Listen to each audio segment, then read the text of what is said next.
When I was younger, we would go to Myrtle Beach for our family vacations.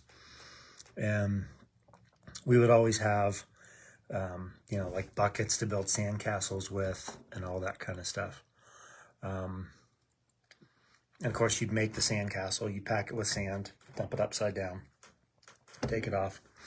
But then you'd also want to put water in the moat, or you'd want to put water on the castle, kind of do that to make it, to make it stronger, kind of thing. And occasionally, our buckets that we had would crack, or they'd get a hole in it or something like that.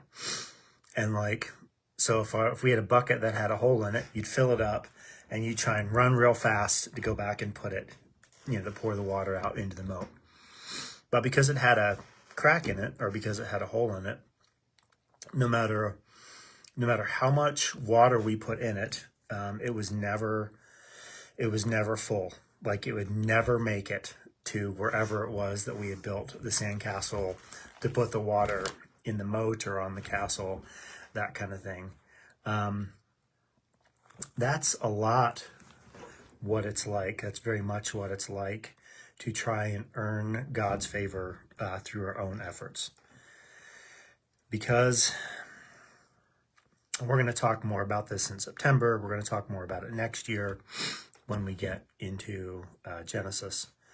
Because we are sinful, no matter what we do to try and earn God's favor through our own efforts, we fall short because we are sinful. We can never do enough. Galatians 3:10 and 11 puts it this way. But those who depend on the law to make them right with God are under his curse. For the scriptures say, cursed is everyone who does not observe and obey all the commands that are written in God's book of law. So it is clear that no one can be made right with God by trying to keep the law. For the scriptures say it is through faith that a righteous person has life. So again, no matter how much we try and be good to earn God's favor, to be made right with God, as the NLT says, or to be made righteous, some translations will probably say be justified with God.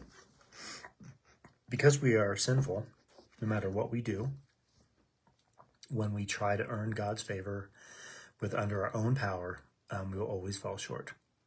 So what we need is to remember that it is only God's grace who fixes us.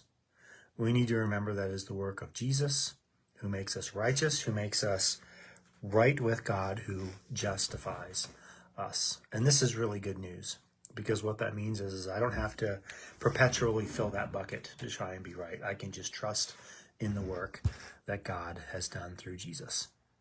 I want you to think about that. I'll be praying about that for you today. Love you. We'll talk to you again soon.